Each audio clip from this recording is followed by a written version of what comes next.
You'll be surprised how easy it is to take advantage of people. All you got to do is hit them in a soft spot, money, love, or something personal. With men, it'll probably be like hair loss or erectile dysfunction. With women, it'll probably be weight loss or something like that, or just overall looks. You take that, you placate them to the point where you make them feel like they're infallible. You're a victim. Everything these people do, they're doing you wrong. These people are bad and you are good. You do not deserve this. You take something irrational and you make it their norm. You need to be with somebody who's going to only pay attention to you. Do they have a life? No. Do they have dreams? Hell no. You manifested them out of nothing. Their job is to make you happy. And then you villainize the people on the other side. And you just continually tell them what they want to hear. You hold them to no modicum of accountability. They'll listen to whatever you say, and they'll never stop to think that you didn't really help them. You just placated them. Damn. And they'll buy the product. Oh, they'll buy the product. They'll buy the book. Yeah. They'll be loyal to you. Damn, he breaking y'all down. How I feel? How I feel, boy? You thought you was smooth, boy. Welcome to season 2 of IMAN Amongst Men. The show that takes an honest look at what it is to be a man in today's world. We don't shy away from topics most people are too afraid to talk about. We're going to take it all the way there. It's season 2, y'all. Let's get it. Welcome to IMAN Amongst Men, presented to you by Uninterrupted. I'm Iman Shumper, here with my big brother, Ari. Ari, gonna give it what's up to the people. What's going on, people? We joined today by another special guest, community leader, licensed therapist, not one of these internet therapists, a licensed therapist. Oh, man. Give it up for Kier Gaines. Let's go, baby.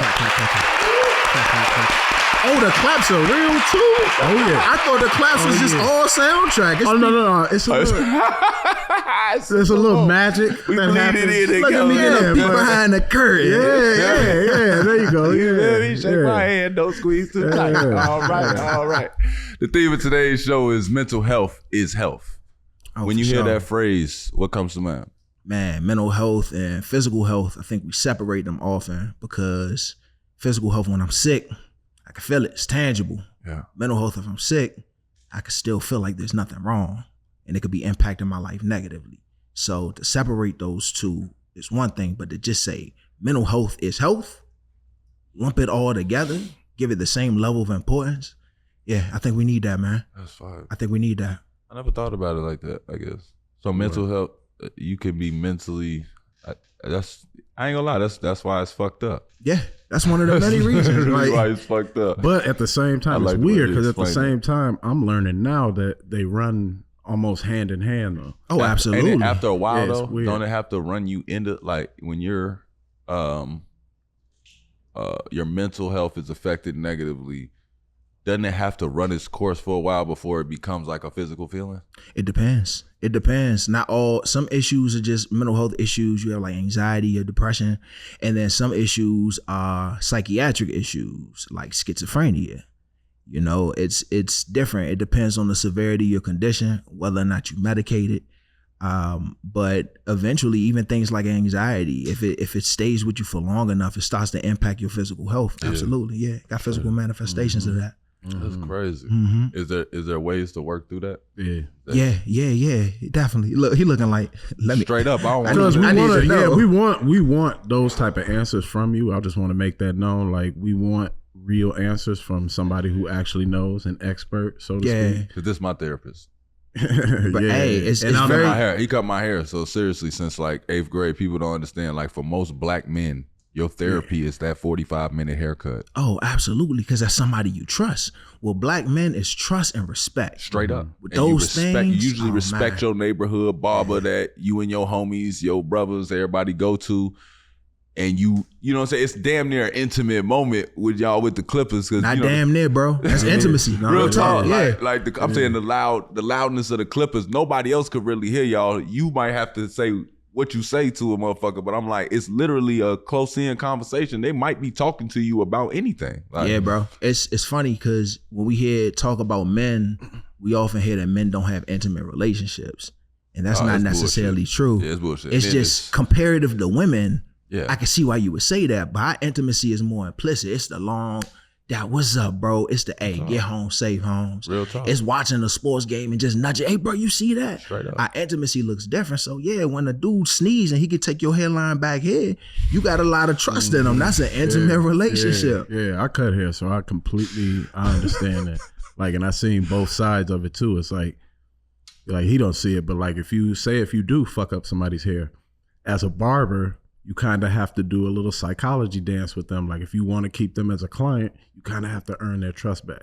So now you got to think of things to do to keep them in the chair, and you got to be hella nice to them, and you got to, keep that in the back of your mind that, hey, I did, fuck him up. You know what I'm saying? You tell him off bucks, or do you just like? Oh no, I used to tell everybody straight up because I didn't want, like I wouldn't want to get home and then look at my hair and then be like, yo, this is, because by the time you leave, I feel like that's like a policy thing. Like by the time you leave, it's like, I don't know what you did out there. Plus, you was straight when you got out the chair, so you good. Not that you was straight when you got out the chair. Yeah, you was straight when you got up. I showed the mirror. It's a problem now. Why you ain't saying that? I ain't gonna lie though. Looking at your haircut in the chair is totally different than when you get home in the bathroom. Like, oh, that's facts, bro. A haircut like spaghetti. Like you don't even know what you got until 2 days later. You gotta let the salt settle on that joint. Real talk, they might have put a little spray on there if you fell asleep. Yeah, no enhancements, none of that. They do all that now though. There was a barber the other day doing it. When I was in Chicago, our guy for the Shy wasn't there. So the other guy came, he was filling in, but I just needed a quick shape up. It wasn't nothing crazy. But, I'm damn near asleep on the set. It's like 6 a.m., you know what I'm saying? So I might have got a 5 a.m. haircut. He also falls asleep in the chair. Yeah, I love him. He's the worst I'm nightmare that dude. for Nah, that's me all the way. Why? I got young children, bro. I don't sleep but like that's that. the trust. Hey, that's where the trust comes in. They got the little neck. They got the little new neck thing. Oh, nah, my Bob ain't got that. Yeah, nah, it ain't no leaning back. You just, Boy, I know I'm sleep with my neck jerking. Boy, I give you one of these joints. It's about like a little bit of a lean. It's a little bit, and it's right there on your neck. I'm like, this is perfect. They're like, yeah, go ahead and go to sleep. I'm good for a haircut nap. They got a little rounding thing right there. They be like, yeah, go ahead and go to sleep. I'm perfect. I don't like that shit. Look, He don't like that. He don't like that shit one bit. It might work better for him because I think what messes him up is that I don't like. If I can't sleep comfortable like that, I will go like this. Mm-hmm. Like when I'm falling and this nigga gotta grab Think that messes Y'all don't like that? Y'all don't like when we fall asleep in a chair? I never asked my barber because I don't want to hear the holding truth. my head like this, Especially like your fade is tight. If you fall, if you lean in, like fuck the lineup. Like the fade alone can go up too high. Oh, and that'd be tragic, bro. You gotta let that grow back out. And I'm the type of there's nigga to no wake up fixing and be that. like, bro, why my shit don't match on both sides? He be like, nigga, you asleep. Or the nigga like he like this, or he falling forward. Like, bro, my shit just That's a my little like swag it all the ain't way. squared off a little bit better. He like next time don't fall asleep, nigga, like that. No promises, Slim. I'm gonna catch me a nappy in the chair. I ain't gonna lie, I'm taking that. I'm gonna Slim, catch me dog. one. Do you tell your barber straight up? Like I'm a Nah, man, it'd be a surprise to us both. Cause sometimes I don't know. Sometimes asleep, it just creep up on me. Our kids are almost the same age. I think you 7 and 2? Yep. Yeah, I'm 6 and 1.5. Oh yeah. So yeah. depending on what that night look like, Both girls? Oh, no, both okay. girls. Oh yeah, you in for bro. it. You are in for it. I'm in there. You in Yeah. Is the 1.5 already doing the mind? She in the mind stage? What you mean? Everything's Nah, fine. she's in the parrot stage. So Just I repeating dropped the everything. glass stuff. That's like, oh shit. Oh shit. I'm like, no. Out of all the said, compound no. words I say on a daily basis, that's they the know what one hit. you choose. They know what hit. Oh man. They can tell what hit. They I can feel tell. like it feels good to them, like it does Hell for us. yeah, Like the I same feel like way. there's A little some release. type of because my daughter did it, and I was just like, you used it the right way. How was your Yes. daughter? She's 4. with the feeling. Oh, yeah, They put yeah, the yeah, feeling yeah. behind But it. she had a look face. and an attitude behind it. And I was just, and then she smiled immediately afterwards. So I know you knew what you did. You knew while you were doing it, and you knew it was going to bother me, but you did it anyway just to get That's that. the dad finger, bro. Right. Like, You knew Got that. had a head at a 45 You degree know, angle to like, get the point you through. knew. nigga, you knew. And it's like, I can't say nothing because it's like, man, where's she learning from? Like, she used it just like I would have. Oh, I hate about modeling good behavior, bro. That's the good thing about kids. It really you got to check Yeah, you yourself. got to check yourself. It be like, But constantly, constantly, get it from nowhere else. But man, do that when I'm teaching you how to tie your shoes. Do that when I'm teaching you how to make your food. Like theory of relativity when I'm showing you how to do gravitational properties. Why can't you retain that for real shit? You know what I'm saying? Like pick it up. They want you to do that other shit for them, especially the girls. Like you want me to brush your teeth for you every morning. Yeah, like you that. want me to all wipe that. the corners and all just that. like just Right. Is that what inspired you to become a therapist? Is it women and little girls and their mindsets? just working you. Exactly, working you. To Like you're death. not even working your nerves, like just working Do you you. do therapy on yourself? Like you I stare in the do mirror? all the time. All the time. Shit! That was a total joke. Yeah, all the you time, stare in the bro. mirror and do mirror. Nah, I don't stare in the mirror. That's a little too literal for me, but I gotta check myself. I gotta check my biases. For sure. Like, one of the dope things about being a therapist is when we talked about an intimate relationship. Right, that's an super intimate for relationship sure. because we sitting about as close as me and you are right now, or me and you. We having a conversation about shit that you probably ain't told nobody. Real talk. You know, things that you probably think all the time and you feel in your body, but you never say it out loud. So we going through this and I don't always agree with what you say, or I'm a human. Humans judge everything. That's what we do. Real talk. I don't not judge because I'm a therapist, but I'm trained to catch my judgments before they reach my core, before they affect my decision making or the way that I see things. So I know I got biases. I'm a young black man, grew up in the hood. I know when I see the police, I'm going to have biases. And instead of saying the world is exactly the way that I view this shit, it's more like my viewpoint is because of my lived experience. It don't reflect that way for everybody. You don't see it that way. You don't see it that way. And y'all don't have to. This is my stuff.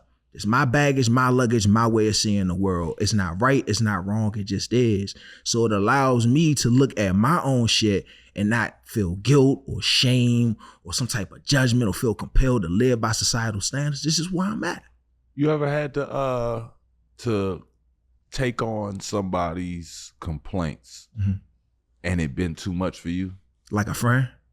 No, like a client? Like a real client where it's like maybe you had to do 3-4 sessions today and you exhausted.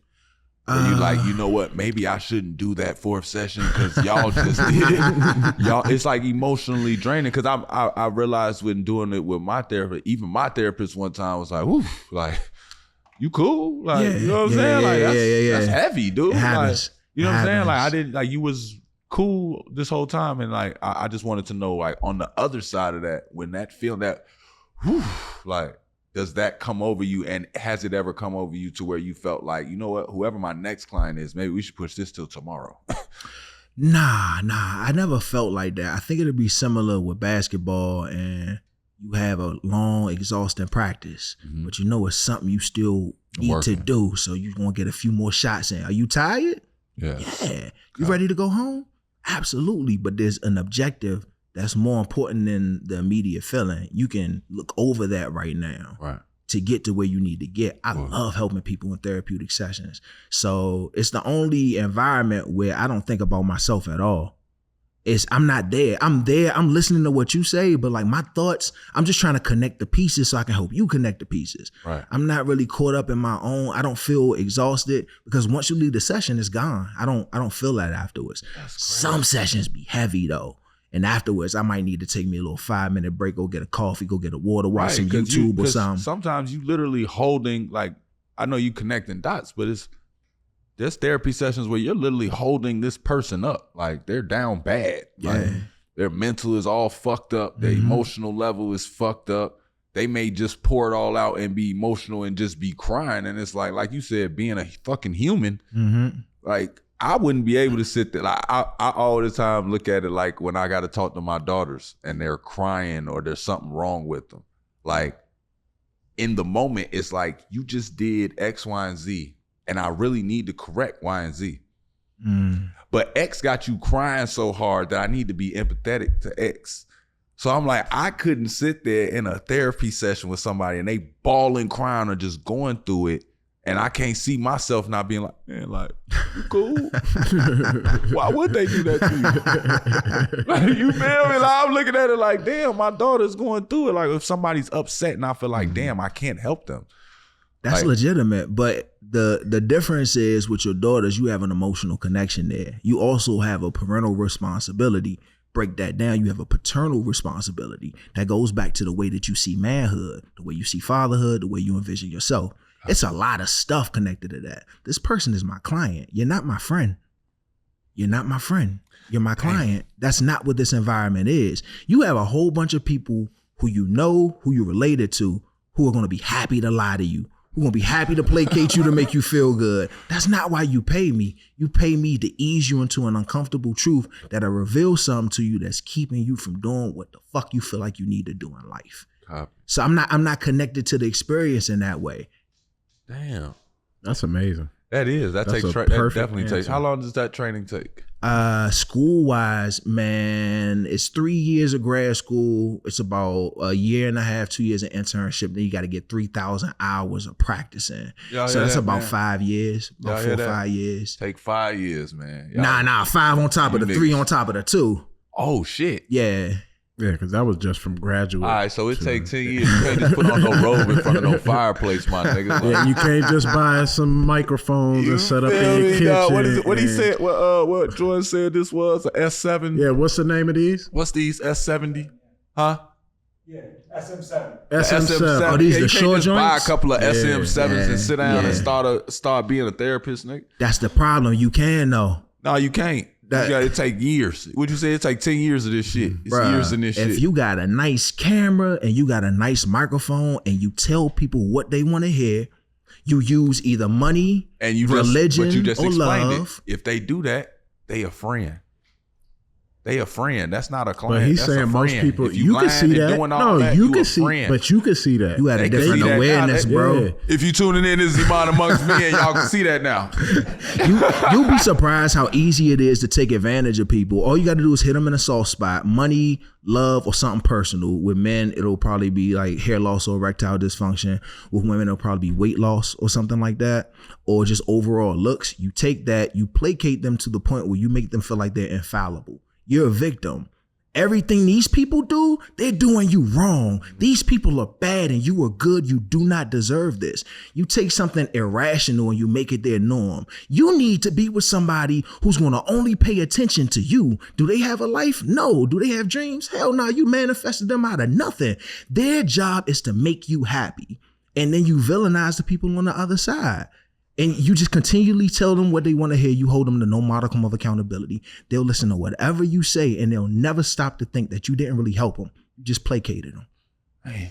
And they'll buy the product. Oh, they'll buy the product. They'll buy the book. Yeah. They'll be loyal to you. Damn, he breaking y'all down. How I feel? How I feel? Boy, you thought you was smooth. Boy, I ain't got to spend that money on y'all algorithms. For real, that algorithm will put anything on your screen, boy. I swear for God. Listen, it'll guess what you like, and even if you don't like it, your ass like it now. That's what's crazy. I don't like that. Let's put that out there. I do not like somebody telling me what I like. That's AI, man. But That's I hate it. That's the world we're moving into. Yeah, You know right. what pissed me off the other day? They showed me what Michael Jackson would look like. Oh yeah, with a beard and shit. Yeah, they was like if he would have never touched his face. That's and AI. if he never had vitiligo. If vitiligo never came into him. And But you about to say vigilante for a second. I sure was. I was going wrong with it though. I even call my man I was out gonna on the rock spot. with it. Nigga said, That's close enough. yeah, but they showed him, and I'm looking at the shit like, yeah, he should have looked like that, and I'm looking like, bro, the man That didn't happen. Yeah, like, dog, how y'all gonna do that? Tell me how he would have looked. He didn't look like that. But it's just what he's saying. It's like they're placating on that. They fucked know up. people gonna think that. That's fucked up. Don't tell me what I'm gonna look like when I'm older, because if I don't look like that shit, I'm gonna be bothered, bro. It'll bother me. My dumb ass, before I don't know if y'all did this before y'all had kids. My dumb ass was going through apps. Me and Tiana was taking our pictures, trying to put them together, and trying to see what our kids look like. Disrespectful, bro. They are. But I'm not gonna lie. I believe one time we did make Junie, bro. No. She looked like Junie. No. I'm telling you. They always look goofy. They gave me no. They gave me like a dude version look. And then they gave me the one version where it was like, all right, this is bad software or whatever the fuck. Like, whatever y'all shit is that made this sucks. Like, I just didn't do a good job. CGI, whatever the fuck. And then that we had a couple of different years. We bought some apps, did some shit. My man was into it. Oh, bro, I ain't got shit to do for 9 months. I ain't got to carry the motherfucking shit. I ain't had shit to do. After practice, I was like, man, what you think? Which picture should we use? You got a picture where both your eyes need to be real open though, like so we can really see the features. Man. My kids was looking like Gotham City villains in them little mashups. It was looking terrible. You did them though. You did. He did them though. I fell for the swoop. I fell for the swoop. It'd be like, it'll go through and it'll be like, see what you're like. The moment you start saying that you know y'all pregnant, it's like the ads just come and then it'd be like, see what your kid looks like. It be on your mind, dog. Yeah. Like, how do you envision a face you never seen before? Like, I wonder what you gonna look like. And then you see their little face, you're like, oh, that makes sense. And it's like, no, it don't, nigga. You been knew what you and your girl look like. You been knew that. Yeah, that's what I felt like. You knew your kid wasn't gonna be nowhere off from what you and your girl look like. My daughters don't look nothing like I thought they would. Oh, for real? Nah. They look more like me. I thought they looked like my wife, man. Oh, no, they do that. No. The kids do that. They go back and forth. You know the trick? Yeah. There's a trick to it. A real trick. This nigga, first of all, this week. Hold on. He's a geneticist, bro. Week. You ain't know. He's all type of shit. This nigga professional. Kick your game, bro. I'm all this. Kick your game, I mean, dog. I didn't have this when you saw it. I was a young father. I didn't have this. What was it, 2008? When my son was born? I didn't have all of this. It wasn't apps and all of that. So 2007. Oh, yeah. Wait. 2007. No, it was 8. He's in February. 2007. He's born in February. 07. So he's just gonna tell me when my son was born. Okay. But anyway. So wait a minute. Was it 07? No, wait. What's up? He wasn't born my senior year. Michael's born my senior year. Yes. I was not a senior. Wait, no. I was not a senior, bro. Wait, what? Your son was born in 07. I graduated high school in 05. Watching the whole thing go down right now. I graduated high school in 05. Yeah. You were not a... you said senior in high school. I'm a senior. Yeah, I was a senior in high school. Yeah. Unless Mike is just... Yeah. You were a senior. We went to the games when he was a little baby. Remember, he was brand new when we took him to the games. Straight up. That's why I fuck with the pod, dog. That's a real conversation, dog. That's what I be looking for. We gonna have that. But yeah. Hold on. Let me finish. We didn't have all that. One more question. Yeah. You had I don't remember what password it is while y'all be trying to hack and shit. He probably done changed it already now. But there was a 2007 thing that I had, and I literally had it because of Micah. So you tell me this whole time I haven't known this nigga's birthday. Wrong. That is insane. It's all right. It's a little tricky sometimes. Mike, man, that's some bullshit. But boy, anyway, announce your date. It's his fault. It's his fault. Like I ought to kick your little ass, boy. I don't know your birthday. It's a little tricky sometimes. It's wild. That's great because I'm baffled. I'm like, bro, I just knew it. Yeah, I just knew it. Like confidently telling motherfuckers like, yeah, my nephew, you first nephew 07. That's how you get the internet therapist. You get a good camera and a microphone. You just confidently tell people the wrong thing and they gonna eat it, man. That's crazy. But we didn't have all this. So what I did was I look at baby pictures. That's the best way to find out what the kid is immediately going to look like. Mm-hmm. If it looks more like, say if the traits are more dominant on the mother's side, chances are it's going to look like the mother as a baby. What does that mean, more dominant on the mother's side? So say if all the mothers on the mother's side of the family kind of favor each other, not just look alike, but like favor each other. Like there's a strong reoccurring characteristic. Like lips, with black people, it's lips and noses. Yeah, lips and noses with black people is like that. Hispanic people, it's eyes, eyebrows, and lips. Shut up. We know. We're moving on. So, if you look at that, compare them. A man is on the phenotypes. Keep going, bro. No. I gotta give you the back. No, I gotta give you the backstory because everybody's laughing. Everybody knows but you. There's no inside jokes here. My daughter's half Dominican. He swears I am. We have the same parents, grew up in the same house. None of it's true. It's propaganda. A microphone and a camera is going to make people believe it. So I'm here to dispel right now in front of you. That ain't true. My daughter's half Dominican. That's why everybody's snickling and laughing. But that's how I can tell. Her mother's full Dominican. God. You know what? Move on. We gonna move on. I sense that there is there's an animosity. There's always there's an some animosity. haterism too, because I ain't gonna lie. When we was younger, I'm gonna just Why is he crying? Because it's funny. It's funny. Why is he crying? Because it's crazy how many times that like conversations lead to a point where you have to talk about the Spanish side of things. It always comes to you.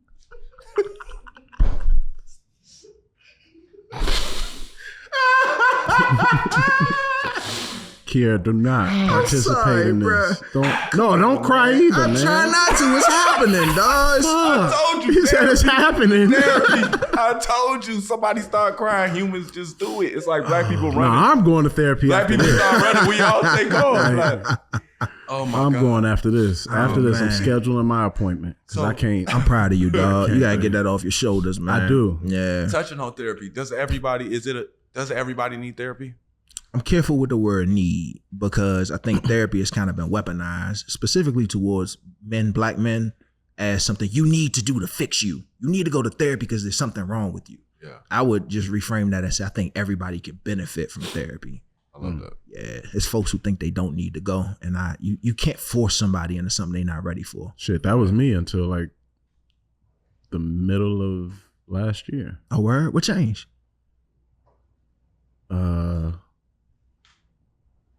I got like really destructive tendencies, and I didn't know I had them until then. And it was like I was on the verge of like just losing stuff. And it wasn't like, like losing my family or nothing like that, but it was like, like just losing hope, losing faith that, like I had suicidal ideologies. Ideation, there you go. And it wasn't that like I wanted to kill myself, but it was just like I don't see the need to be here. Or it's like they would be better off if I wasn't here. Yeah. Like, and I used to think about that about my kids and stuff. And then when I started realizing that, that's when I was just like, I can't do this on my own. Man, Or I was just that's like, powerful, bro. At first, I was just like, I'm not built like I used to be. Like I can't, like I care about certain shit more now that I didn't give a fuck about when I was 25. It's crazy. That's what and sitting in my seat, like hearing you say that, like as my older brother, like in my mind, I'm like, I gotta be more like him because he can adjust and not give a fuck. Like my younger self used to be like, nigga, I got all these thoughts and these doubts and all this shit on me. I'm like, I wish I could just put that, like Ari probably got all this shit, but he just put his book bag on and go to school and then come home. If he got an issue with somebody, he don't even like all the way evaluate the repercussions of the punch. He just throw that bitch. Like, I'm like, gee, I want to get down like that. Like, I'm sick of calculated shit. But that works when you're basically that can work. Like to me in my situation, that was like an ego. So it was kind of like another person. So it's like I go into a mode if I was like stressed or unhappy or if I felt like lonely for whatever reason. It didn't have to be like a specific instance, but I would just, I would release in a really destructive way. Like I'll break something or I'll hit somebody. Oh, yeah. And right after, what's fucked up and what's really scary is right after it happens. That's the thing. Back then, yes, I felt better because I, I'm doing shit like that or I won the fight. But now, especially if it's somebody that I knew I could overpower or I knew, I should have. You feel like low-hanging fruit. Lost the fight. You feel like you lost the fight to the other thing. Not even that. Like to me, it wasn't even a fight. It was just like I shouldn't even participated in that. Like I'm 100% like, yo, I shouldn't have done that. Like it don't feel like me. Like it feels like that was somebody else. Lost the fight to that other person that you were. Yeah, it's kind of like I've lost the fight to myself. It was like I knew, like, and I'll get into situations now where it's like I gotta reel myself back in, but it takes a lot. It's almost like a physical battle. That's why you like Moonlight. Huh? That's why you like Moonlight. Oh yeah, I told you that. That movie was good, man. That's why you like the show. Shit. Oh, it's a show? Oh, you're talking about the movie or the show? You said Moonlight or Moon Knight? Moonlight is a show. Moonlight was a movie. Moonlight was a movie. I love that movie. It's a great movie. Mahershala Ali. Yeah, with Mahershala Ali. You don't know who that is. He just. You don't know who Mahershala is? You ever? He should. He should. But I'm not going to do that. He don't thing. know Cottonmouth. He don't know nothing. I'm not going to do that thing when you say you don't do or know something, and then somebody just repeat that shit real loud. Oh. You don't know it. Like that's supposed to make it happen. Like, oh yeah, you right. I do know it all of a sudden now.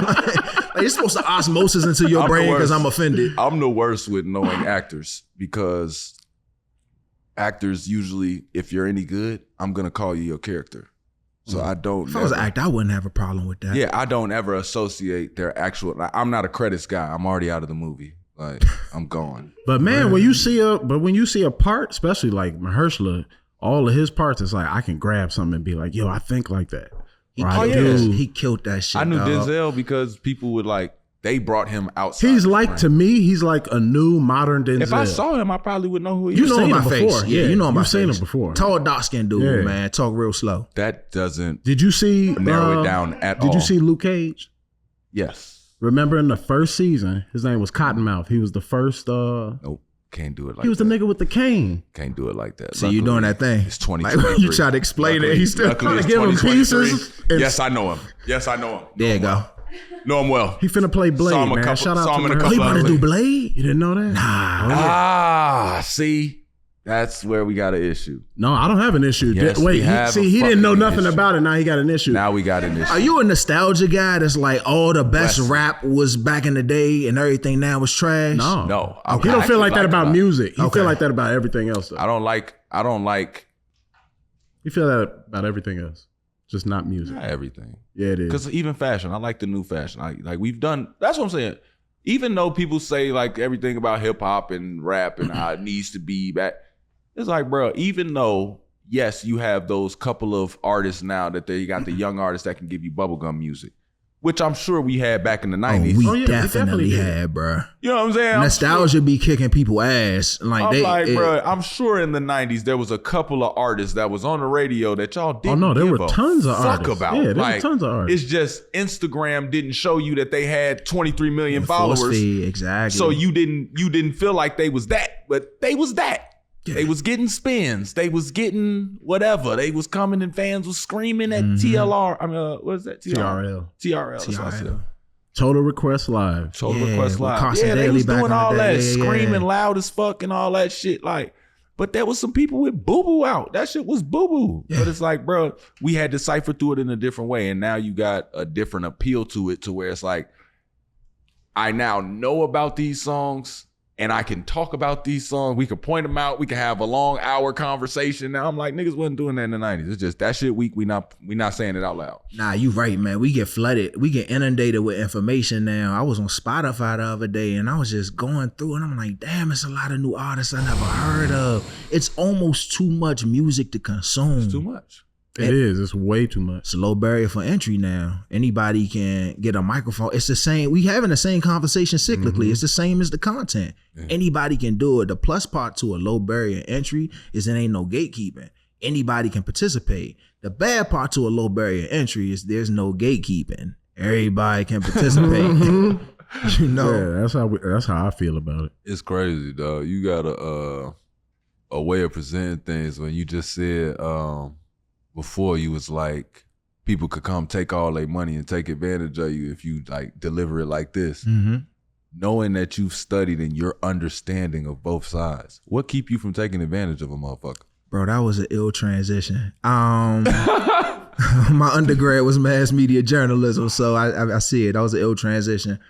I think I prioritize being a good person, dog. Like before I was doing the social media thing, I was working in the community, helping people get jobs who was fresh out of jail, fresh out of the shelter. Right. I worked in education at schools for kids with behavioral challenges, trying to get them and their families on track. I worked for the whole city school system, getting kids with IEPs and 504s, building job programs for them. Damn, I spent a lot of my feel life like he ain't helping other doing people. nothing. Nah, bro, what I you feel doing like is I ain't different. helped the community at all, bro, goddammit. I disagree, dog. Just seeing you and your family and the way you move, bro, you're helping the community. You just Shit, we grew up in well, he might be too village. young to remember. No, that's funny.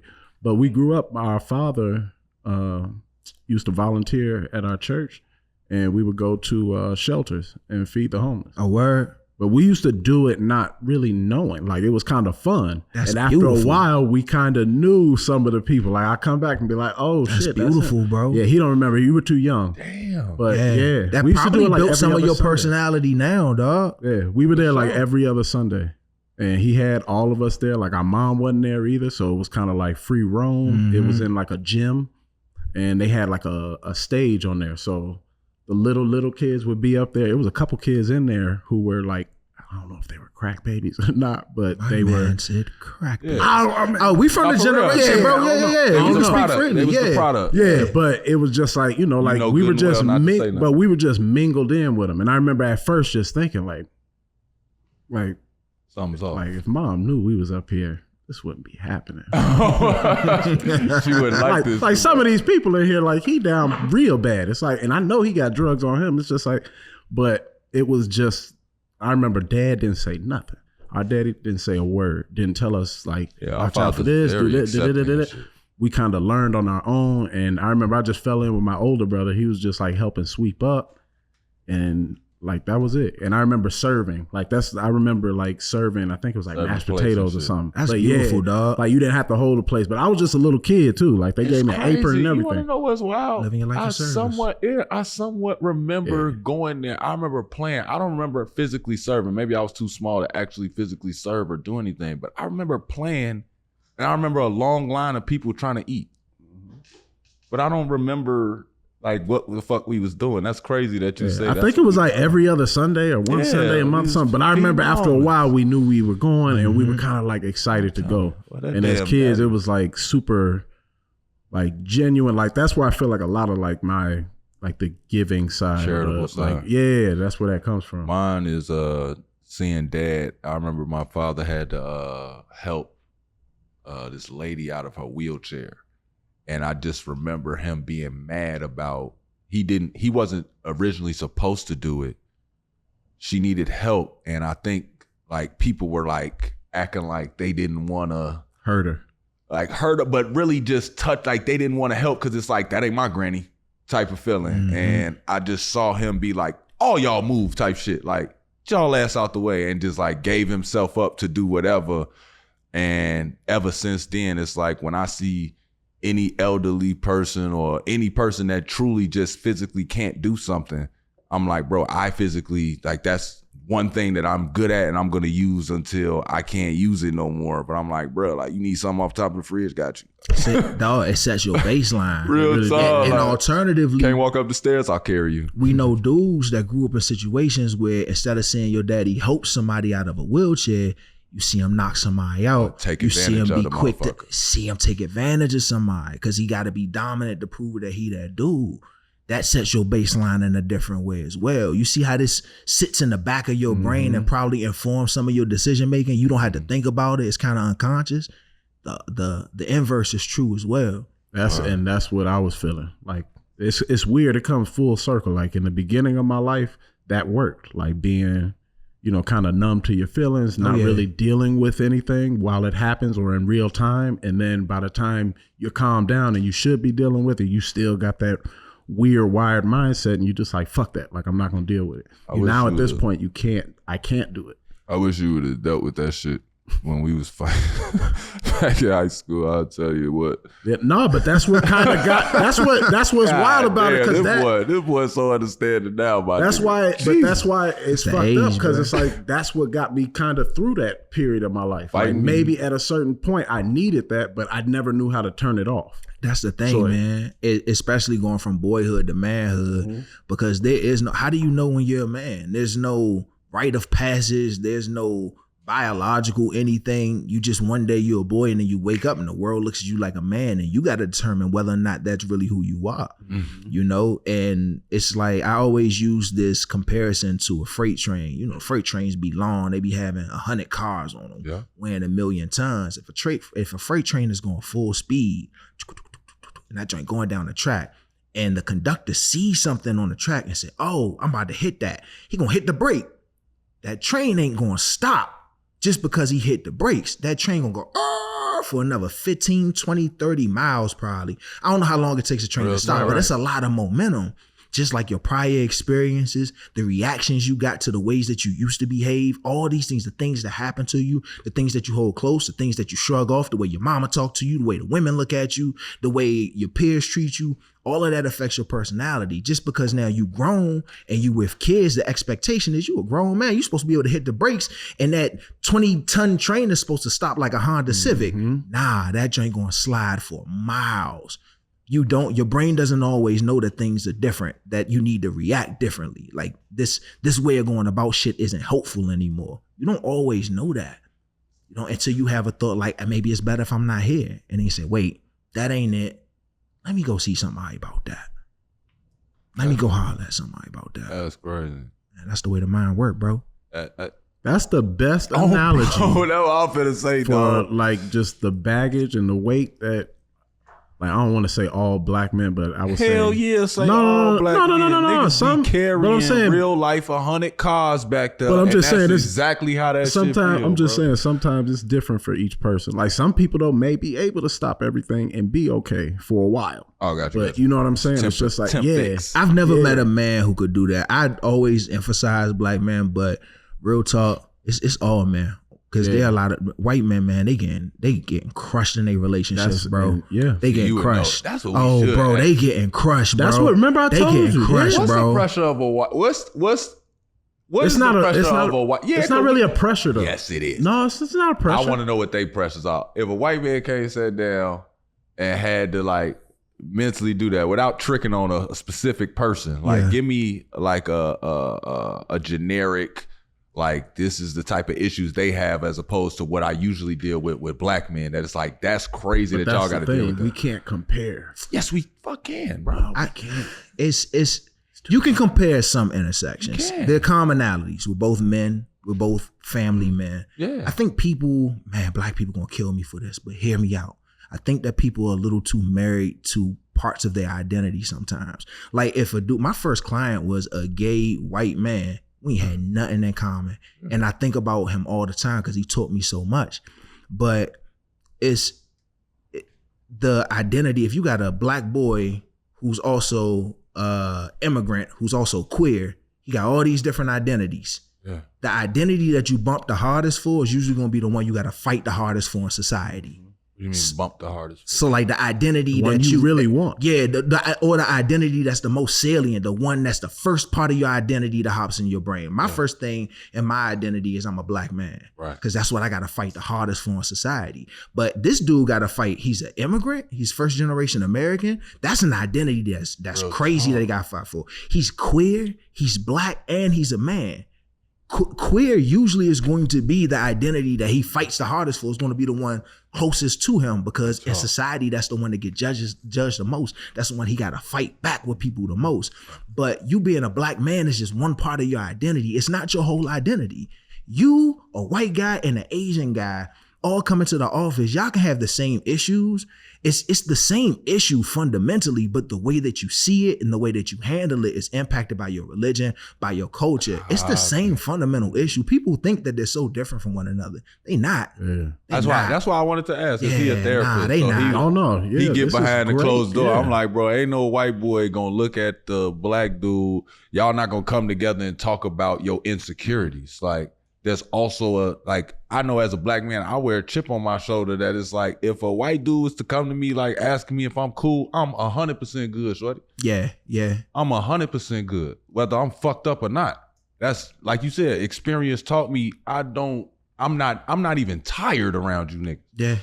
Culturalization, bro. Real talk. I'm not even putting my hands on my knees and breathing hard, shorty. I'll stand straight up, put my hands over my head and drink some water in front of you. Like, I don't want to show any type of weakness. Like, I don't want sympathy. I don't want you to tiptoe it. Don't tell me an answer a different way than you told him. Mm-hmm. Like, I'm big on that, but that's what you saying. Like, the black man shit, it's just cool to know, like, when the door closed, it's like, bro, I'm sitting here, I listen to all y'all, like, y'all ain't fighting for your racial identity. Like, that ain't what y'all in the therapy session doing. But you know what? You know, some are. You want to know what's funny? Some definitely are, bro. But you want to know something that's funny?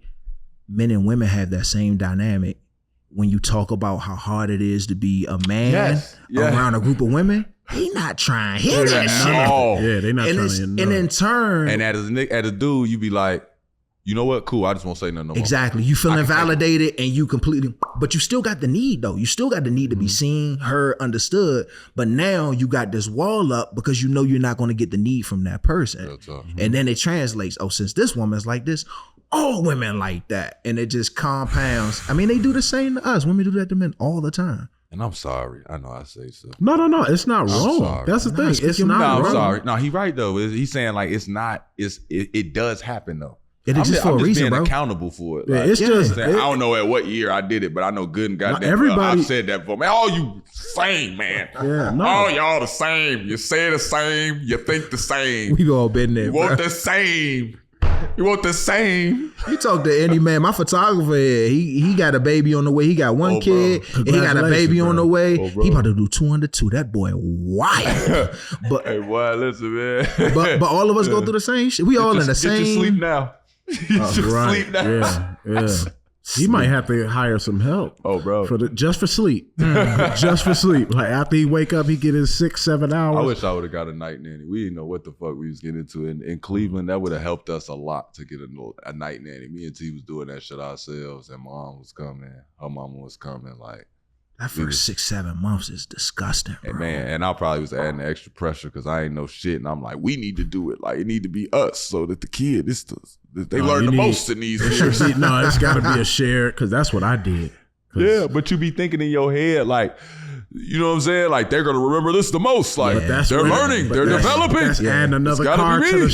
the Exactly. train. Exactly. That's what I'm saying. My kid too, you be like, man, fuck that. Somebody watch that little girl, man.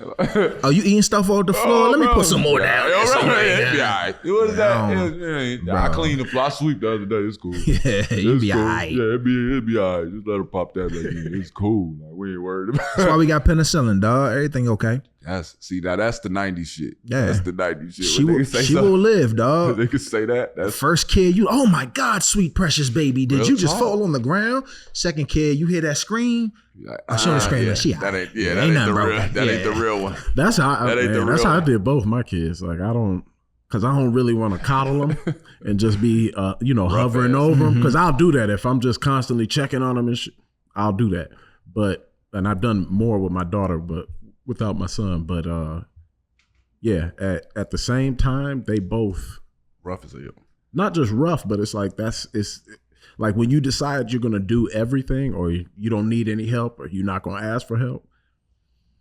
It gets like Oh man, it's almost like you instantly regret what you're asking for. help. Absolutely, dog. It's nothing wrong with saying, "Hey, I did everything I could with this. Real talk. I am beyond my limitations. That's what I be Somebody beyond me. please help."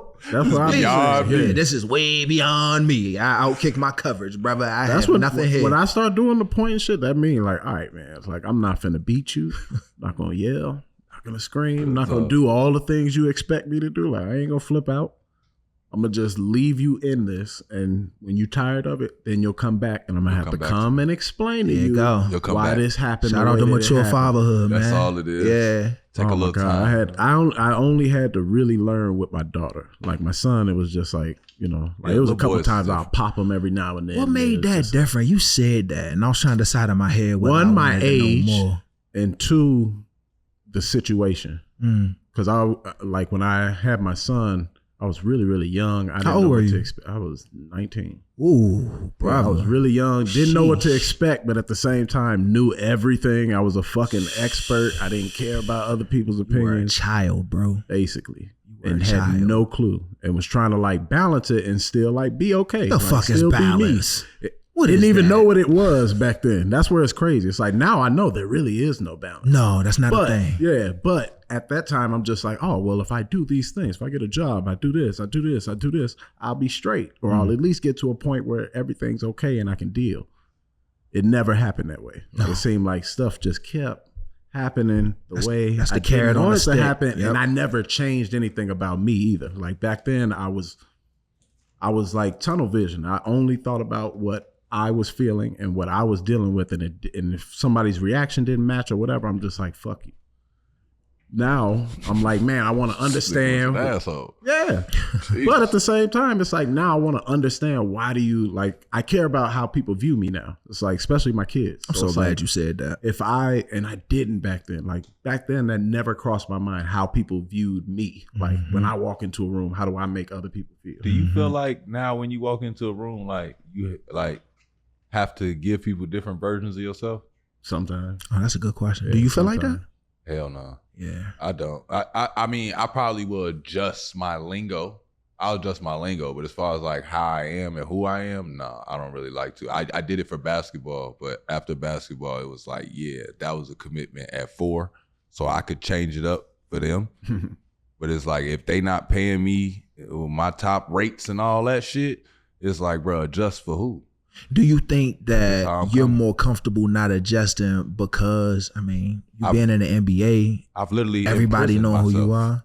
I've imprisoned myself. Like, picture walking down the street and I don't know, maybe today I want to walk down the street and drink a beer. Mm-hmm. But I'm thinking about how that look. You don't want everybody's perception to be Iman just be drinking on a Saturday. When in all actuality, it could be, think of the Bears game on a Sunday. I was walking out the stadium. I walked across the street. My car was parked over here, and I got a beer in my hand. But when you think about it as an athlete, you think about, oh, don't do that. Don't have beer in your hand. Don't do this. Oh, no, your friends are doing X, Y, and Z. Can't be with them today. Don't want to stand by them. You know what I'm saying? Like, oh, they're doing this. I can't be over there by that. It's like, bro, a lot of decisions, nigga, by the end of the day, you just sitting in the corner like this. Real like, talk. But I ain't mess up. Yeah, real talk. But I ain't mess up. You being so safe, you ain't being yourself. You see what I'm saying? That's an indictment in the black community, man. That's why I'm like, in my mind, it's like after basketball, like people will be like people now have told me to adjust something. It's like, bro, if that's really who I am and you just didn't know that's who I was, nice to meet you. You know what I'm saying? Like, now, like, I'm not really adjusting my behavior much. I'm really getting down how I get down. Like, I'm reverting back to how I was because it's like, bro, I've always wanted to free that man. I've always wanted to free mine. I've never really liked to have to like, yeah, I've made great decisions. And honestly, I only made half them decisions because I always hear my mom and dad proud of the shit. Like, you know what I'm saying? Like, you know what I mean? They did this and they did that and they made sure their sons had a certain way we do it. So it's like, yeah, I know right from wrong, but it's like, you know, it's a couple of times I wanted to touch the stove and I didn't because I'm like, nope, got a game. Nope, not doing it. Like, and I'm like, nigga, I wanted that experience. You know what I'm saying? A lot of people already had their experience. Now, what I got to do my experience at 30, I got to try it at 33. You know what I'm saying? I'm like, y'all got to try this shit at 15. All your friends is calm. You know what I'm saying? I seen dudes who didn't really get the experience like the wild college years, get to sow your oats, get to just be out here, be all the way for the streets and let that be okay. Real talk. And then what happens is you mature to a point where you don't, your body and your mind don't want to move like that. You don't want to hit 30-day parties in a day no more. You don't want to just keep picking up women all the time. You want something a little bit more stable, but that ain't really where you at. And now you're in a relationship with somebody and now you about to get married. And you like, man, them streets looking delicious out there. I need to dip my toe in that water. Fuck around and drown. You know what I'm saying? Now, experience-wise, that's why I did right. Because basketball don't do that to you with no woman. You know what I'm saying? Basketball and women go hand, they good together. I've seen. Basketball, football, all that. They like to come to the games, watch. That'll keep you playing ball, and that'll keep you out of trouble, to tell you the truth, just because the women's is coming to the game. You know what I'm saying? That'll keep you out of trouble if you just like, oh, they coming to the game, cool, or if you decide to dip your toe in the water. No, like, honestly, to tell you the truth, until like my junior year of high school, women being at the game, I was not even interested in saying hello. Like, I don't want to say hello. That's not what I'm here for. I just want you to react and be like, God damn, he could hoop. I want to see your face after the game when you be like, that was the same motherfucker I walked past. He was regular as hell when I first walked past him, but now I seen him play and he don't look the same to me no more. Like, I was enjoying that. You know what I'm saying? But it was never like basketball gets you the girl. Well, that's sort of the same thing. No, it's not. Yeah, it is, because you want them to respect you for your play. Respect. But I'm saying I don't want to, like, the attraction is not But there. if they're attracted to you, they're going to respect you for your play. Yeah, but once you know that I could hoop, it's not the same for me. I think it's different levels. I think we talking about validation coming from two different sides. You know what? If you wanted to hoop, you should have came and hooped. We'd have been on the same team in high school. I don't know what he's talking about. We'd have had the same experience. I have no clue what you're talking about. I'm going to just get everybody. Welcome to Iman Amongst Men. Let him finish. Ari could have been on my high school team his senior year, my freshman year. But he said Coach Allen already had the team picked out and all this other bullshit. And then in the middle of the season, I got moved up to varsity and didn't get to play with my brother in high school. All right, what these allegations looking like, bro? Your face look like you ain't buying none of that. No, like I don't get why that is relevant. Why is that relevant? Oh, you say why is it relevant? I'm just saying we would have shared. You would have understood from my seat, like what I'm saying about we don't care what. No, you I do. understand, but at the same We don't care what time, she's doing, crowd. but you do care. Because at the same time, you do want to play well in front of, like, who wants to be in front of a group of women and play horribly? I don't think I wanted to play well in front of them. I wanted to. My thing to play basketball is to embarrass and break a man. Am I hearing you right? You saying the validation came more so from them just seeing that you was that dog on the court, and you are who you say you are, versus validation of them finding you attractive. Yeah, and like then I was wanting not. to see what's up I next. truly wasn't. I don't even think I knew how I looked. To tell you, you know how people got this like self-image? I don't even think I could tell you. I couldn't even draw myself. That's crazy, bro. I'm kind of the same way. I didn't even kick. I don't think mine kicked in my early 20s. His haircut. He always wanted my haircut. That's what I'm saying. He cared. I'm saying I didn't say that though. I said I didn't have a self-image. Like that's your self-image, bro. No, I'm saying your self-image is like in your head right now. If they entered you into the fucking Matrix, nigga, what would you look like? Oh, we in there now. Why we in the Matrix? You know what I'm saying? Like, why we in the Matrix? Nigga, we talking about a self-image, which means you had to program yourself. You would have to draw yourself in your mind. That's what it was. That's not what I see. Self-image, what I see is what you view of you at your best. So if I need to be my best, or if I've been at my best, I've been at a place where I like myself, what did that look like? What are some basic things that men could do to improve their mental health? So I just started a series on Instagram, and it's all about low impact ways to improve your mental health. One of which is to start on an arduous task. Something I had to build these shoe boxes. I got a lot of kicks. I had to build these shoe boxes, and they was just sitting. It was an incomplete project, and I'm like, if I can't finish it, then why even start it? No, start a project. Just start. Even if you know you can't finish it that day. Huge load off of your mental health not to have open what's it called on your phone, open apps in the background on your brain. That helps with your mental health. Sit in the silence, man. Sit in the silence. Going out to eat by yourself, connecting with yourself. Instead of stimulating your brain with a cell phone, read a book. If you're not a read a book type of guy, listen to an audio book. Try to expand your mind. Listen to people who don't necessarily agree with the things that you think. I started listening to this dude. His name's Ben Shapiro. I know about him. Yeah. I don't agree with a lot of stuff that Ben Shapiro says, but it stretches my brain to hear someone confidently say things that don't reflect the way that I see the world. It allows my brain to get more practice thinking outside of its own level of comfort. That helps my mental health because I'm able to contextualize the bullshit that come my way in a different light. So if I'm having a bad day and Iman come and he kind of elevated, instead of taking it personally, man, this dude talking to me all crazy, he don't respect me. I got practice taking on and observing opinions and viewpoints and thoughts that aren't my own. So I'm like, maybe that's a him thing today. Maybe he just in a bad mood and it has nothing to do with me. That helps your mental health a lot. Going to see a therapist. Spending time with your friends. I think we got to a place where we feel like mental health is this luxurious thing where self-care has to be the cucumbers on the eyes and relaxing at a 5-star spa. Sometimes self-care is not responding to somebody and allowing them to be wrong about you without feeling the need to correct them. And not feeling upset about it. And that, that's eventually. No, you can be upset, but eventually. Or understand why you're upset about it, or compartmentalize how upset you are so that it just ruins how you feel in this moment and it doesn't ruin your whole day. He breaking down half my session. That's what I said, bro. Boy, you went to school, boy. Did a little something. Boy did his shit, dog. The boy did his shit. Being from the projects help too, bro, because you get to see all the extremes. Oh, for sure. So when you from the trap and it's just, man, there's not a lot of diversity and emotional thought. Men aren't warm. Women ain't warm sometimes. It's just people straight instinctive on survival mode. And then you get to this higher academia where everybody's so full of themselves and people talk about themselves in third person. you get to span it a little bit. It opens up your awareness a lot. It's two different worlds. How do you go about, because I would have to think that you said somebody in the projects, right?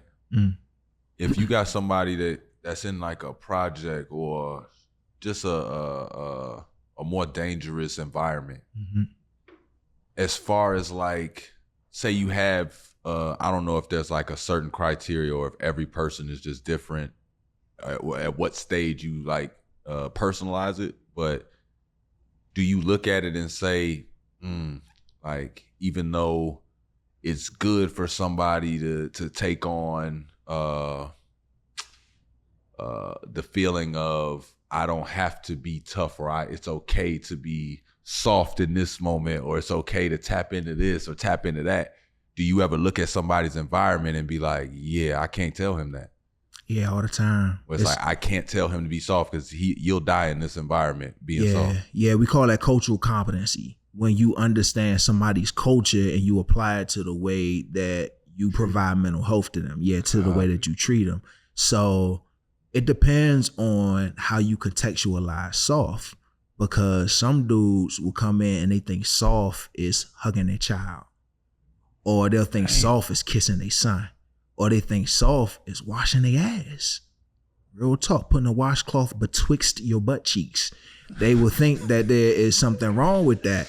And you gotta. Nah, there's something wrong with them thinking there's something wrong with that, though. You would think so, I need y'all man. to wash y'all ass. Hey, dog, hey, listen. Wait, what is that? Is that like Wash jail y'all shit? motherfucking ass, I think it's just manhood being, and just like this old version of manhood being. They just want it as stinky as possible. Nah, I think it's just like the butt is like the no place. You know what I'm saying? And it's a smell place though. That's what I'm saying. Like whether I want to do it or not, you got to wash your ass. I've never known that to be that's a thing. Oh, talk to women, bro. Yeah, talk to women. Talk to women. Yeah, talk to women. What do you mean? I wouldn't know. How you gonna know, nigga? You don't The look smell? at other niggas washing. It's ass. the smell. You might not be able to smell when like you gonna we from smell right a here. nigga ass? He got on drawers and pants. No. I'm saying if somebody does not consistently wash their ass, I don't they're even going wanna to know. smell. I They're don't going to even wanna smell. know, You man. know They that. Just letting the water. But man, like you seen, I had a barber chair in our basement for the longest. Oh, this story about to go back. So there you go. No. I ain't never had no experience with it. Oh no, I'm just saying like, but I would have known. You know what I'm saying? Okay, that didn't go where I thought it was going to intimate. go. Yeah. You thought you was gonna say something that's very intimate. Yeah, y'all wild. It's not that type of show. It ain't I'm never just been that saying, type of show. It's intimate. You a fan? It's ain't that type of show. Hey, dog. No. Hey, the Ari outrage, dog, is like one of my favorite parts of the show, where my man gets me outraged. Like, what are we talking about here? I love it, man. They love it too. They love it The too. producers think it's funny. Yeah, come on, Kier. You and your wife took couples therapy after your first child was born. Oh, absolutely. Talk a little bit about that. What did it do? How did it help? Did you feel like you didn't need it? Oh man, I never felt like we didn't need couples therapy. I never understood. A therapist going to therapy is like tweaking me out. Hey, you go to a barber? No. I cut my own. You cut your own hair? Some barbers go to a barber. A dentist go to a dentist.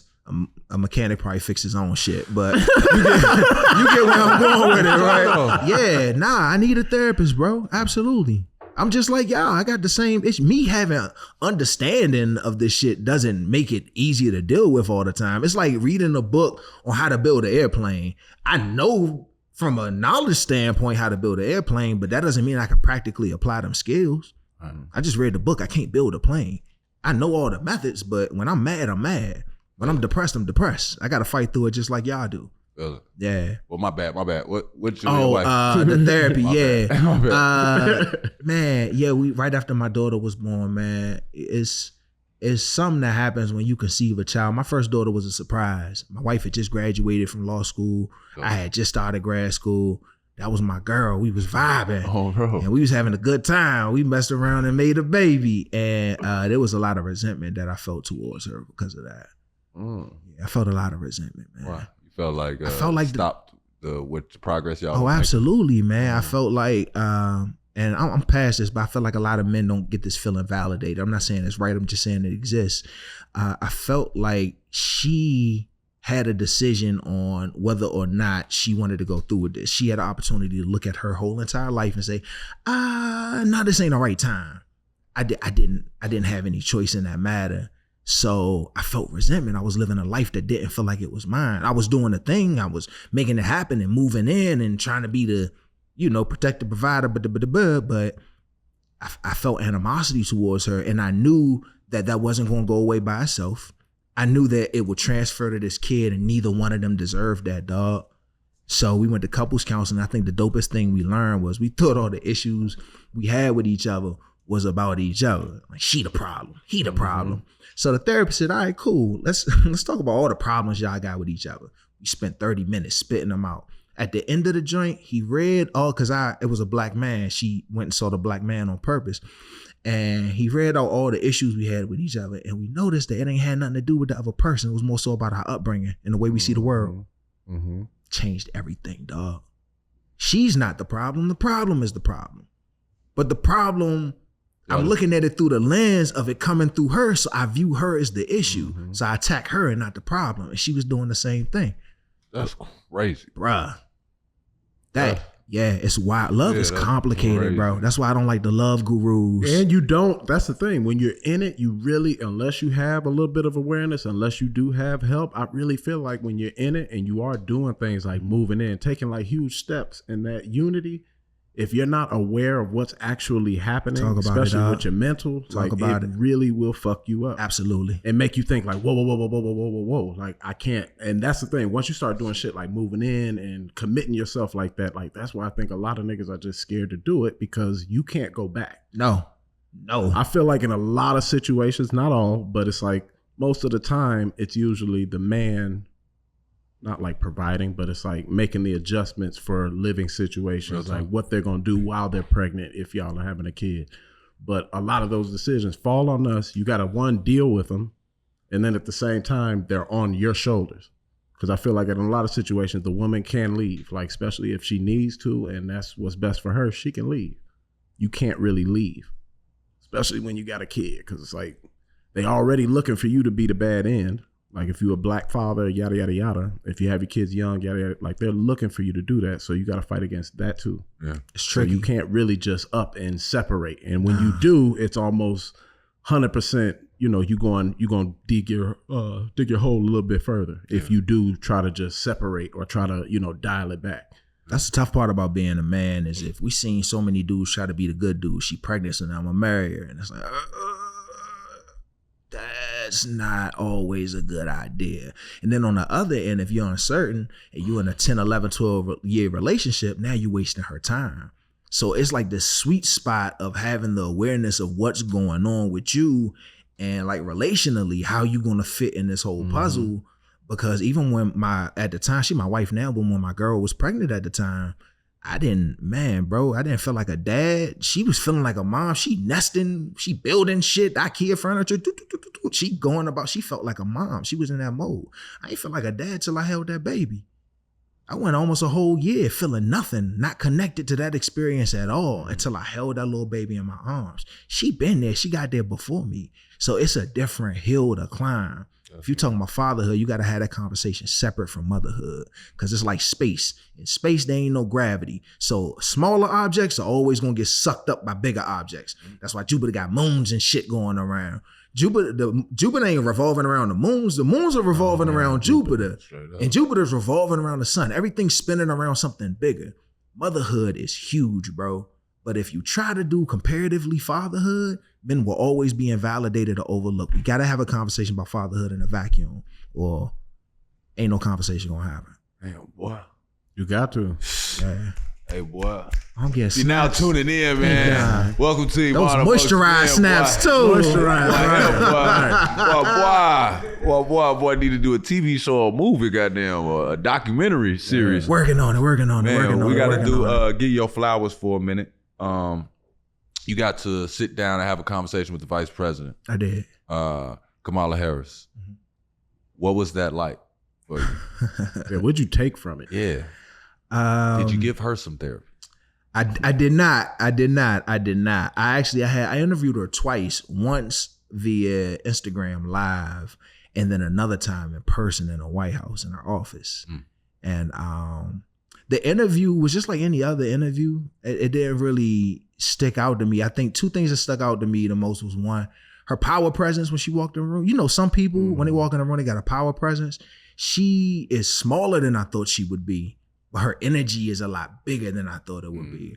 But the dopest takeaway was in between the cameras. It was before Thanksgiving. We was talking about what we was cooking, you know? And she was excited. She was cooking food for her family. She was talking about the best dish that she makes. Cool to see. And then she had to go and meet with the president of Ukraine right after that. Yeah. Like, dog, it's just watching these political people have such dynamic personalities and there's so many parts to it. But yeah, watching her move stuff around is crazy in real time, dog. White House moved fast. Boy, hey, it moved quick, man. If y'all have ever seen the clip of me at the White House where I was reacting like watching that, the podium, and y'all ever wanted to know why I was doing that, dog, like you said, the energy different. Shit is fast. Energy in the White House is different, dog. Obama was in the middle of talking. He say he wanted to take a picture.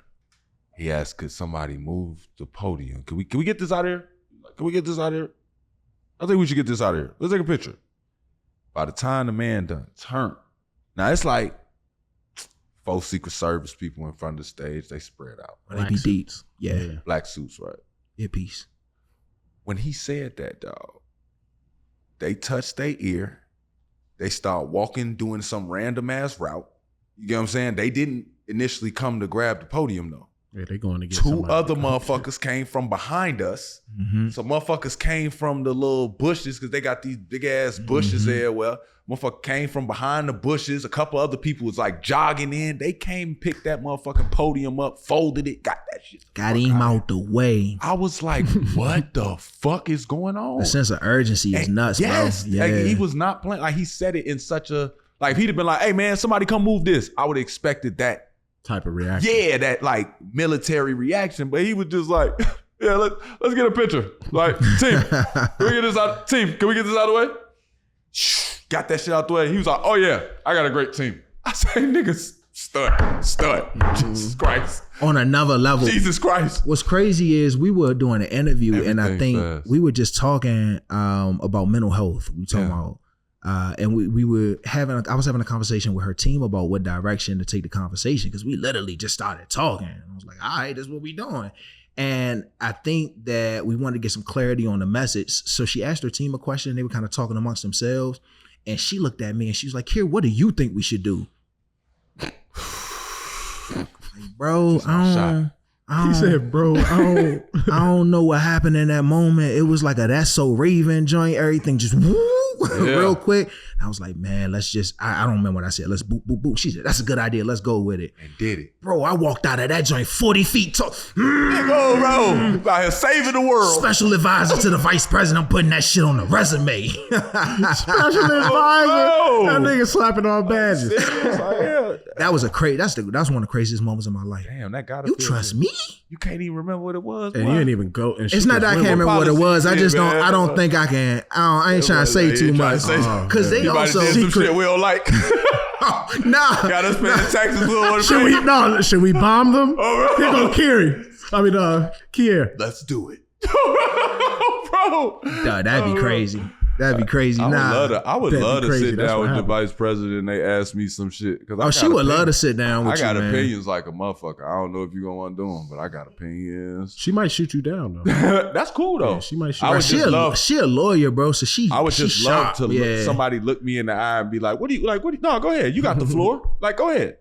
And in that moment, you know what I'm saying? Like, shit, I might throw the Hail Mary. It might work. I'm about to say, if they ask you to do that, just knowing your character and how you gonna do you regardless, that's gonna be the last time they ask a nigga to do that. That's gonna be the last time we ever invited back. That's it. Everybody here. Everybody's out. I'm gonna do how you walked out of there. When they ask me, I'm standing. Yeah, I know what we should do. Hell yeah, I know what we should do. They gonna do him the head of state. mad. They gonna come and just sweep him up. I'm so Or Sandman from Apollo there, man. Somebody gonna catch you in the L, drag you but out I'm of gonna there. stand up hyped as hell. Like I was waiting on you to ask me. Bro, bring Girl, the energy. The fuck? Yes, I've been waiting on you. You to gotta ask call her ma'am or Madam Vice President. Remember, she's the head of the military. I always got a little razzle-dazzle. Look, shorty. I mean, wait. Next thing you know, they Like, drag short, you come out. on, short. That's what they- Come on, that's short. exactly Like, what they are. why are you calling me short? I don't like that you call me short. I hate when people He gonna do be that. in booking. I do that all the next time day. where I Nah. accidentally get too comfortable. Like if I start having a comfortable conversation with somebody, I might do that where I'll be like, come on, short, chill. Like At they the be like, White House?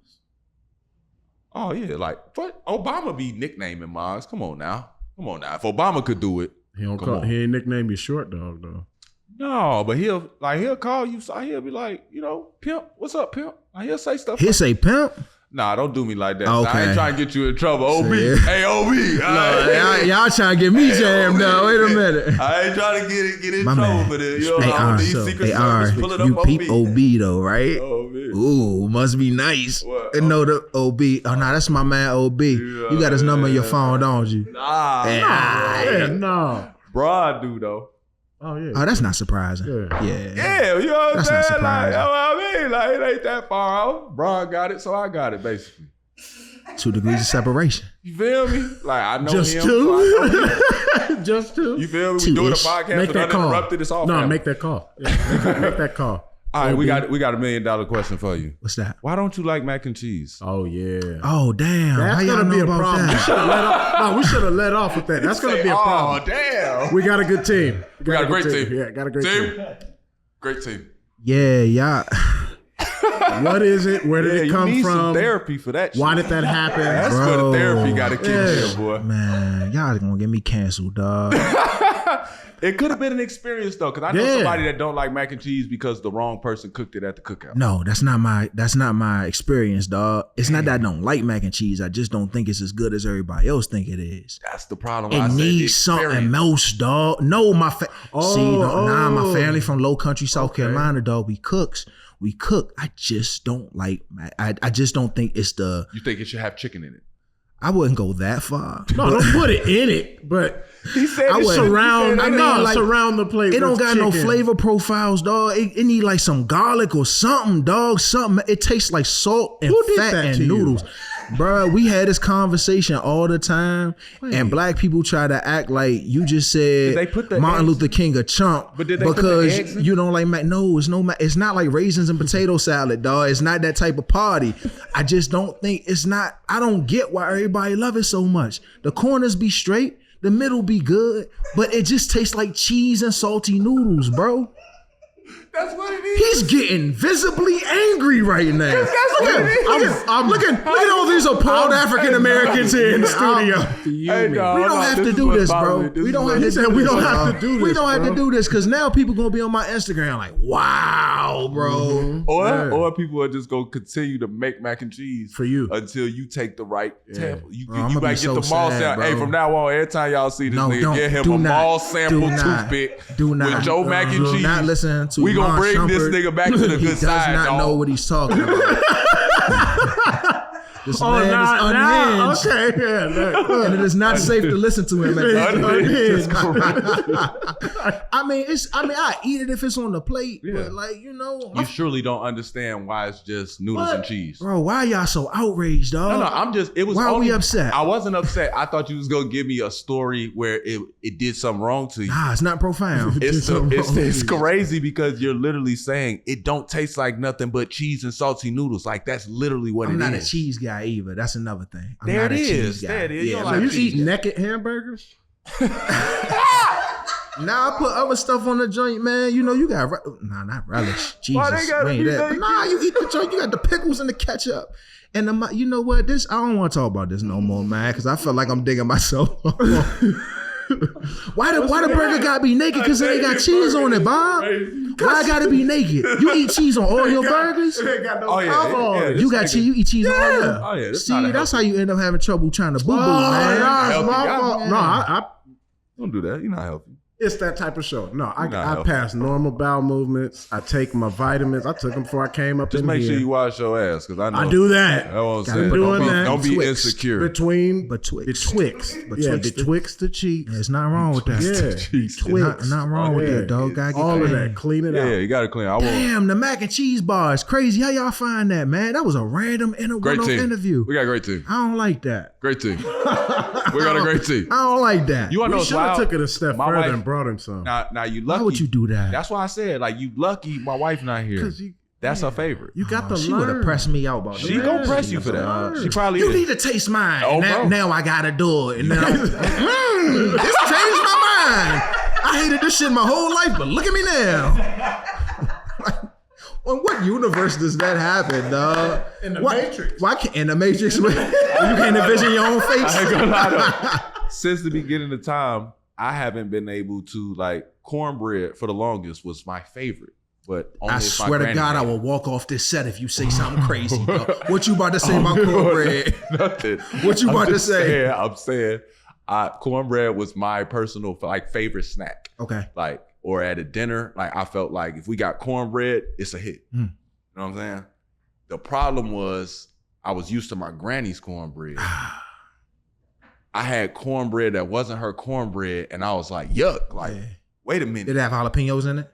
I don't remember. Okay. It just was like, I just remember the taste not being good. Mhm. And I was like, I'm like, wait, this is yeah, something's wrong. Like, Cornbread's a tough balance to strike, bro. so then I was like, so then I started telling people, like, nah, I don't like cornbread. Like, people would ask me, like, you love cornbread. I love Granny's cornbread.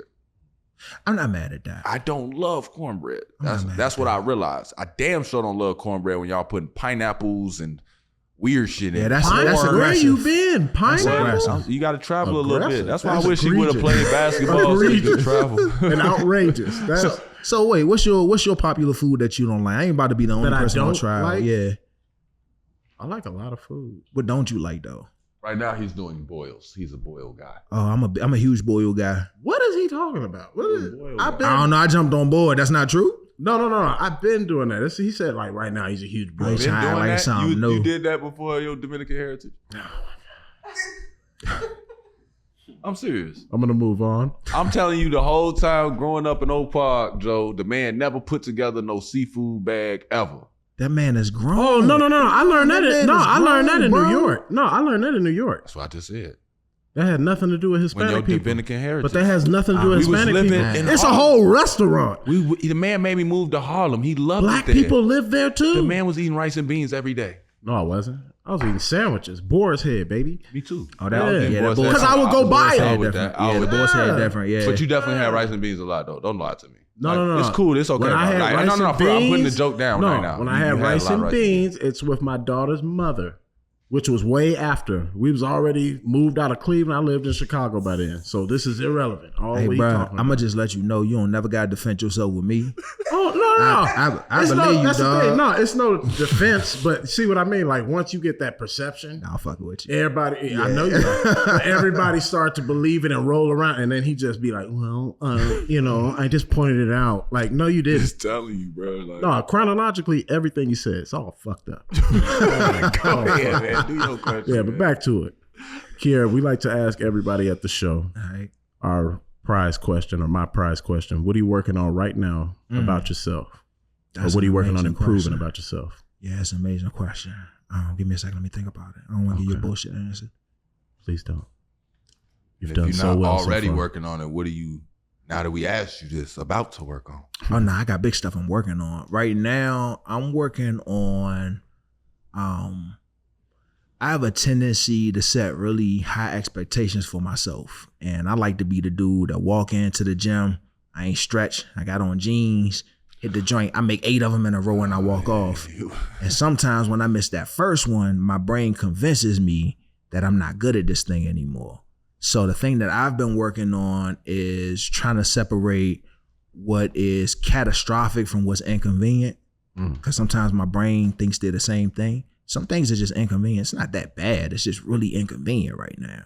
And if I could take something from being a world-ending catastrophic event to something that's just, it's an irritant right now. It's in the way, but I can still accomplish something. If I could just move past that, I'll be all right. So just keep reminding myself that mistakes are cool.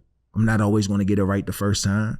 And when I don't get it right, it's a dope opportunity to zoom out a little bit and reassess what I did, where I went wrong. What's a different insertion point?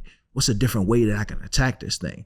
Walking away from shit when I'm frustrated instead of just trying to work on something and work through it when it ain't doing what you needed to do. Walk away, come back. You know, just this idea of perfection that I have in my head. I'm trying to dissolve it slowly but surely. That's real. Yeah. That's real. I'll tell you one thing that I wasn't personally working on it because I wasn't aware of it. But after talking to you today, I get upset a lot of times and this is not just with my wife, this is like in everything with people, period. There's the problem and your upbringing and that lens that you're talking about that people see it through. And I attach the problem to people. Oh yeah. That's a very human thing to do, bro.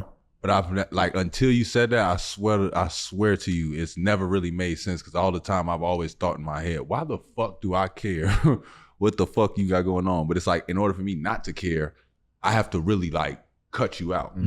Like that's the only way. Now I can not care, but it's like I gotta like not care, don't talk to you, don't take your number down, don't have to look at you, can't follow you, don't want to do nothing. If I'm not reminded of you, it won't happen. But if I got to deal with somebody or have somebody around, I will make them wear that. And it's like, bro, we was having a conversation on a Thursday. And it's like, and my mind also can't pick up that that's what I made them wear. I don't even think I could pick that up, that's why I don't like Especially them. if they already are upset. Like, or you done pissed them off with it. Yeah, it's like, bro, now That's what it is with it's me. a week later.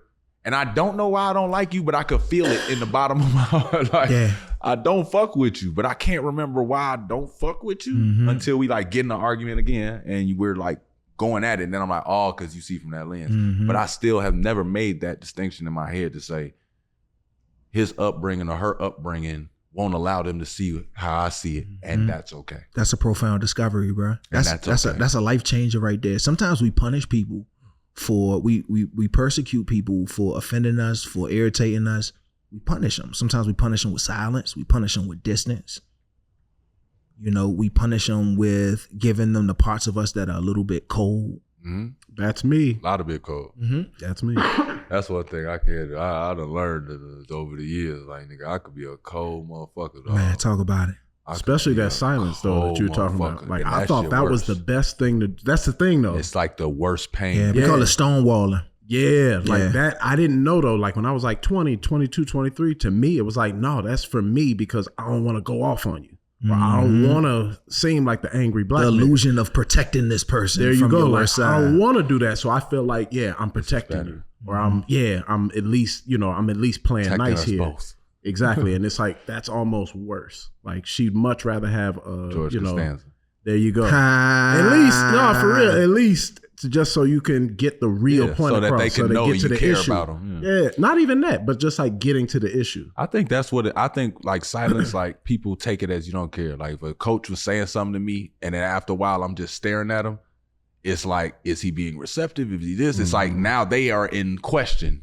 And it's like it fucks up the dynamic. So it's like with me, when I get to that place where I'm big or whatever, even like saying like say you was doing that, even though you're saying this for you, like as the outside person, you look at it, you like, one, are they being receptive or like, is even when he's doing that, like is he doing that and just like trying to shut me up because he hasn't said anything? Yeah. And it's like, no, I'm just trying to let you speak.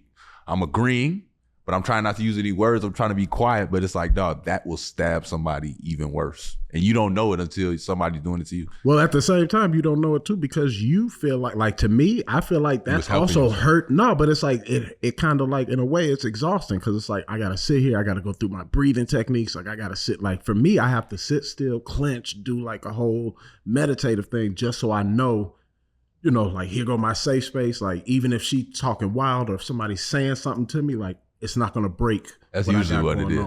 Like I'll shut down completely because I'm like, it's no point in going fight or flight feeling with a woman. That's interesting. I don't like fight or flight feelings with women. I hate it. Like if you hit me, if you do something or say something crazy to me, whatever, it's like if I feel fight or flight and a woman's around, I completely shut down. If you made me get there, I completely shut down because I'm like, I can't do nothing. I've learned in my life, this is a bunch of energy that's about to come now and I have no place for it. Mm-hmm. So when I walk out of here and get away from you, I'm gonna do something wild. Like, cause That's where the destructive comes in. Yeah. But Mm-hmm. but it's like men are calculated in their mind to say, nope, that's a woman, you can't hear her. Mm-hmm. So now later on tonight, when you get cut off at the light, Now you got this pent up emotion. you feel me? You Yeah. get cut off at the light, somebody barely tap your bumper, y'all both get out the car, now y'all fighting at the red light, and it ain't even no damage to the cars.